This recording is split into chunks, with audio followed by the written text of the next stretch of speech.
இன்னைக்கு பாத்தீங்கன்னா நம்ம சிவன் மொபைல்ல என்ன வந்திருக்குன்னா Reno 12 வந்திருக்கு. என்ன டச் கிளாஸ் மாத்த வந்திருக்கு. என்ன கண்டிஷன்ல இருக்குன்னு பாத்தீங்கன்னா ஃபுல்லா நொறுங்கி ஃபுல்லா கிளாஸ் ஃபுல்லா டேமேஜ். இதுதான் நம்ம மாத்த போறோம்.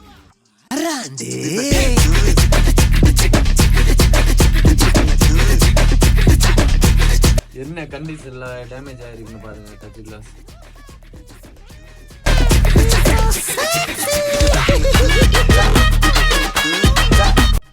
இதே மாதிரி உங்க மொபைல் ஆண்ட்ராய்டு ஐபோன் எந்த மாடலா இருந்தாலும் நம்ம சிவன் மொபைலுக்கு கொண்டு வாங்க. அதில் டச் கிளாஸ் வித்தவுட் ரிஸ்க்ல மாத்திடலாம். என்ன கண்டிஷன்ல வந்துன்னு நீங்க பாத்தீங்க, ஃபுல் டேமேஜ். நம்ம புதிய மொபைல் மாத்தி ரெடி பண்ணியாச்சு. அதே ஒரிஜினல் டிஸ்பிளேல மேல இருக்க டச் கிளாஸ் மட்டும் மாத்தி கிளியர் பண்ணி ரெடி பண்ணியாச்சு. இதே மாதிரி ஆண்ட்ராய்டு ஐபோன் எந்த மாடலா இருந்தாலும் நம்ம டச் கிளாஸ் மாத்தலாம் வித்தவுட் ரிஸ்க்ல.